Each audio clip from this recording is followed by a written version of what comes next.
आप भी अपनी शादी के लिए यहाँ आ सकते हैं, वो मेज़ भवन जा सकते हैं, आप शातो फ्रॉन्टेनैक आ जाना।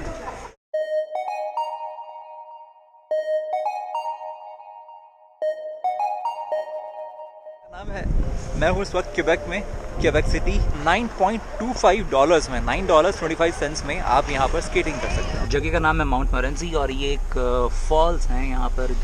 नायग्रा फॉल्स के बाद में सिर्फ शहर ही देखे थे, अब देखने को मिल रहा है फिर से कुछ नेचुरल सा।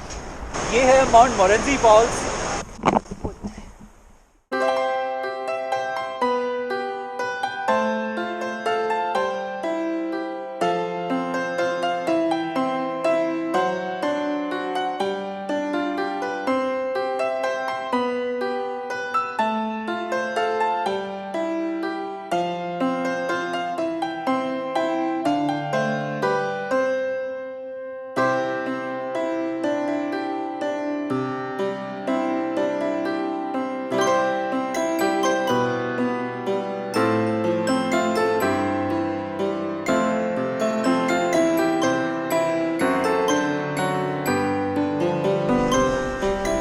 शातो फ्रॉन्टेनैक इस जगह का नाम है। ये सारा का सारा इलाका है ओल्ड सिटी या फिर ओल्ड टाउन क्यूबेक सिटी का।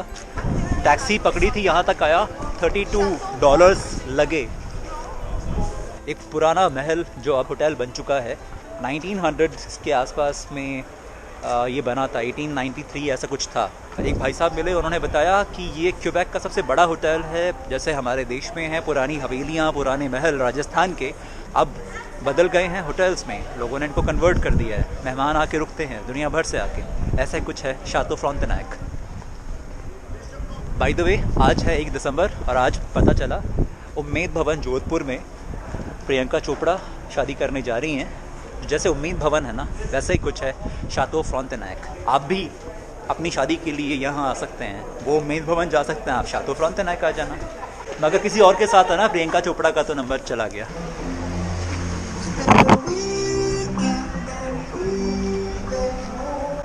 ये भाई साहब बहुत आगे जाएंगे। वाह, धूप खिली है ना, इसलिए सारा कुछ अच्छा अच्छा लग रहा है नदी के साथ साथ।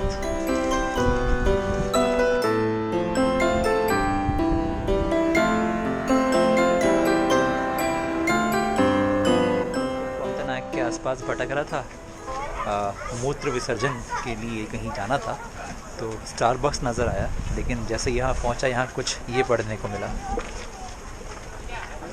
कहीं और जा रहा हूँ। ओह, वहाँ पर है information centre, tourist information centre. कुछ स्टिल पिक्चर्स को लेने के लिए अपना स्मार्टफोन निकालता हूँ, तो जैसे ही मैं अपने ग्लव्स से हाथ बाहर निकालता हूँ फ़ोटो खींचने के लिए, टच स्क्रीन पर क्लिक करने के लिए हाथ जमने लग जाते हैं। इतनी ठंड हो रही है इस वक्त, है -2 -3 के आसपास है टेम्परेचर इस वक्त।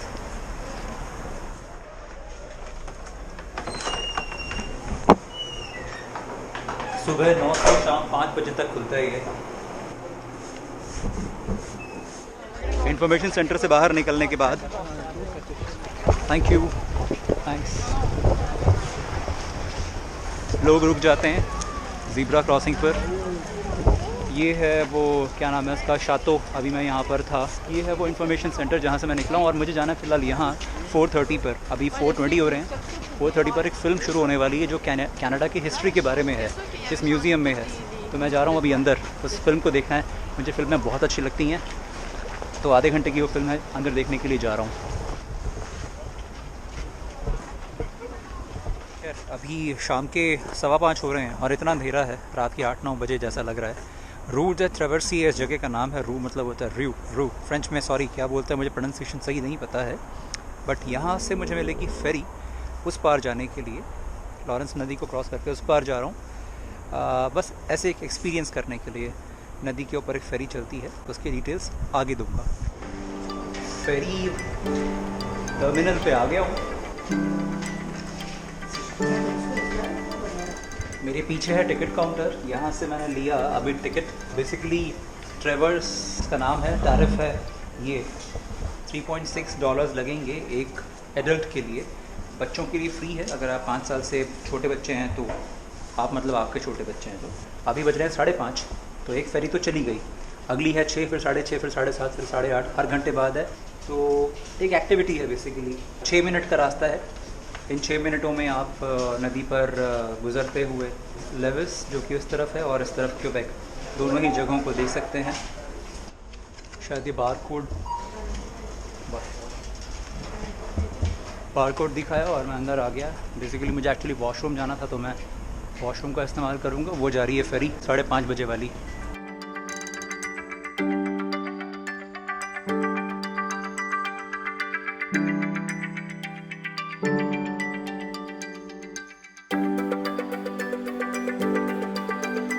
मैंने सोचा एक बार आपको जो डेक है नीचे वाला वो भी दिखा दूँ, अंदर का हिसाब किताब कैसा है। ये अच्छा लग रहा है, हल्का हल्का गर्म है, हल्का क्या काफ़ी गर्म है। एक बात तो है भाई, गर्मी की कीमत यहाँ आके पता चलती है ऐसे ठंडे देशों में,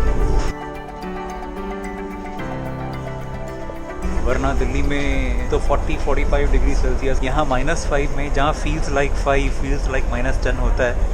ऐसे में यहाँ इतना गर्म बंद कमरे में कुछ पीने को मिल जाए, कुछ रहने को मिल जाए, गर्मी मिल जाए, इसका एहसास इतनी सर्दी में ही जाके होता है।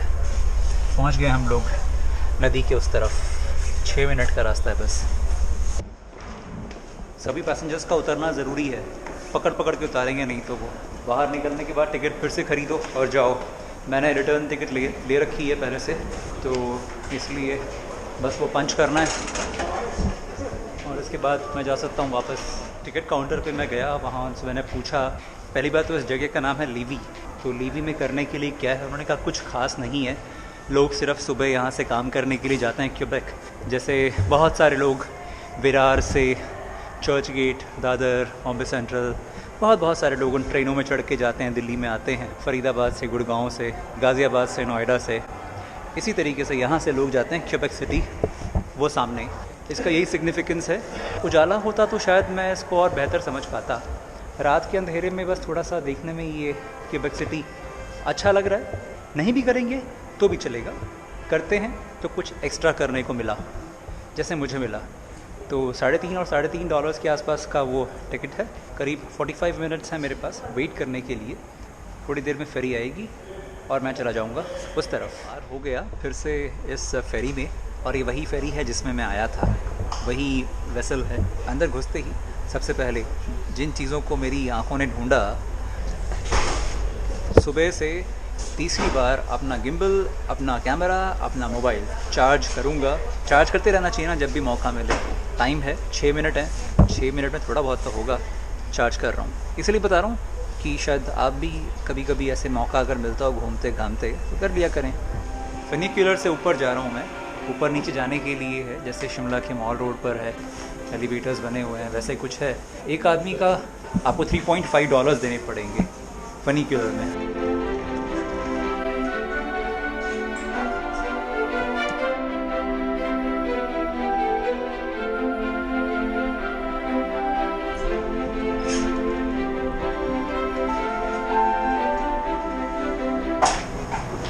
पहुंच गए ऊपर, हार्डली 40 सेकेंड्स।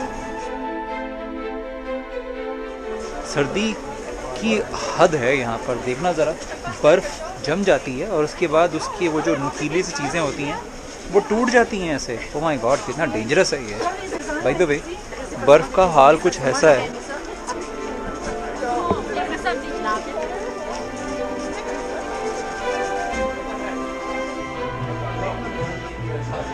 एक आम सा रेस्टोरेंट और वहाँ पर हॉट चॉकलेट, लेकिन मैं यहाँ पर हॉट चॉकलेट पीने नहीं आया था। जो दिखाना है, जो खा रहा हूँ वो है ये है एक स्पेशलिटी यहाँ की, कनाडा की, और इसको बोलते हैं पुटीन।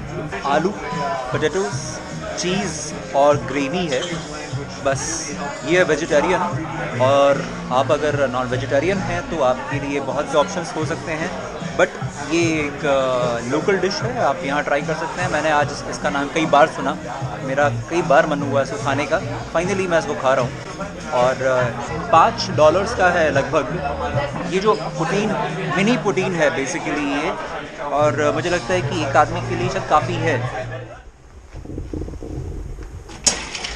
दोपहर के 12:15 बज रहे हैं। गज़ब का स्नोफॉल हो रहा है, बाहर टेम्परेचर इस वक्त -3 है। मोबाइल पे चेक किया था तो दिखा रहा है कि फील्स लाइक -10, क्योंकि स्नोफॉल काफ़ी ज़्यादा हो रहा था। अचानक अभी थोड़ी देर के लिए बंद हो गया। मैं आपको हालत दिखाता हूँ कैसी है। सुबह से ये सारा का सारा स्नोफॉल इतना ज़्यादा हो रहा था कि इतनी बर्फ़ ढकी हुई है। और आज का दिन इसलिए ख़ास है क्योंकि आज के दिन मेरा जो ट्रिप है, ऑर्गेनाइज ट्रिप, यानी हमें इनवाइट किया था आने के लिए, वो आज ख़त्म होता है। लेकिन इस ट्रिप पे मैं कुछ और भी करने वाला हूँ जो मैं अब अकेले अपने लेवल पे करूँगा। तो दोपहर हो चुकी है और अब मैं फ़िलहाल आसपास कहीं घूमूंगा।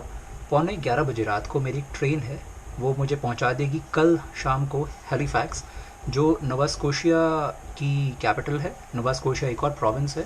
फ़िलहाल चेकआउट कर रहा हूँ मैं। ये है मेरा रूम। सामान को मैं यहाँ स्टोरेज में रख के जाऊँगा और उसके बाद फिर मैं वापस आऊँगा, थोड़ा सा घूम घाम के, और फिर सामान लेके जाऊँगा रेलवे स्टेशन। तो बाय बाय करते हैं इस रूम को। ये है होटल मैरियट। तैयार हो गया।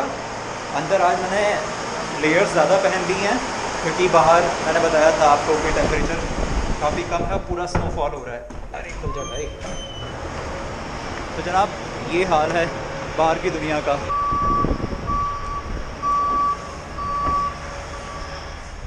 मैंने कहा था ना स्नोफॉल हो रहा है। ये हाल है मेरा इस वक्त। आँखों में बर्फ़ पड़ रही है और सबसे बड़ी बात ये कि इस सर्दी के लिए मैं बिल्कुल प्रिपेयर्ड नहीं हूँ जूतों के हिसाब से। मेरे जूतों के ऊपर बर्फ़ पड़ रही है और मेरे जूते भीग रहे हैं।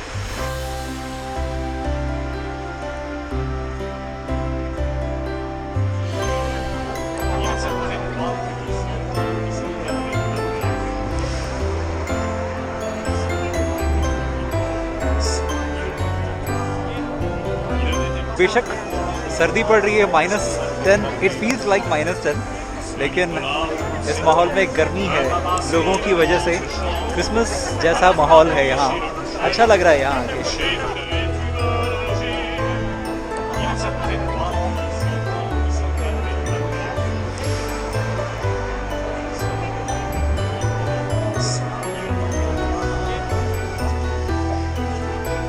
यही वो जगह है जहाँ से कल शाम को मैं गुज़र रहा था। ये पूरा खाली पड़ा हुआ था, बर्फ़ थी इस तरफ और अब पूरा सफ़ेद हो रहा है। क्या स्नोफॉल है। सुबह जब उठा था, ओके गूगल बोला तो उसने बोला हैवी स्नोफॉल।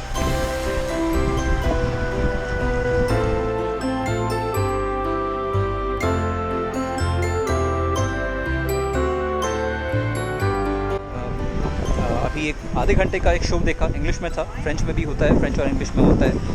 और यहाँ आपको $8 देने पड़ेंगे इस फिल्म को देखने के लिए। लेकिन इसको देखने के बाद आपको क्यूबेक की हिस्ट्री और थोड़ा बहुत कैनेडियन हिस्ट्री का अंदाज़ा हो सकता है।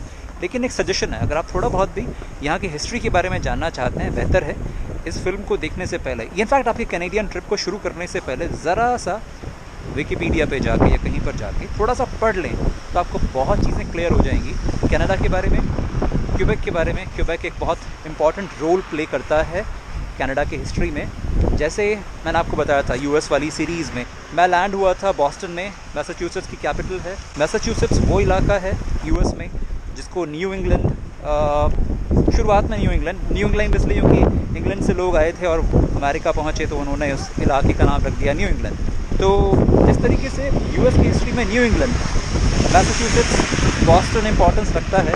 वही इंपॉर्टेंस है क्यूबेक की, क्योंकि फ्रेंच सबसे पहले इस इलाके में लैंड हुए थे, क्यूबेक में। ठीक न्यू इंग्लैंड के ऊपर है, मैसाचुसेट्स के ऊपर है क्यूबेक, जो कि इस देश का आज की डेट में सबसे बड़ा प्रोविंस भी है। और यही वो प्रोविंस है क्यूबेक जहाँ पर फ्रेंच बोली जाती है, फ्रेंच कल्चर है, इनकी ऑफिशियल लैंग्वेज है। ये मैंने आपको पहले भी बताया था जब मैं पहुँचा था ऑटवा।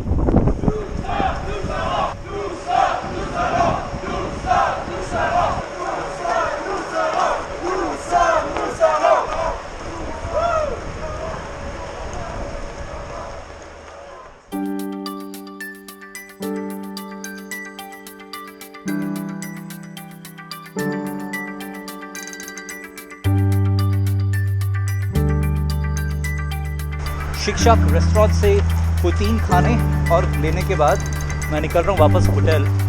बर्फ़ अभी भी पड़ रही है और मैं अपना सर ढकने जा रहा हूँ सबसे पहले। शाम के 4 बज रहे हैं इस वक्त, अंधेरा होने वाला है।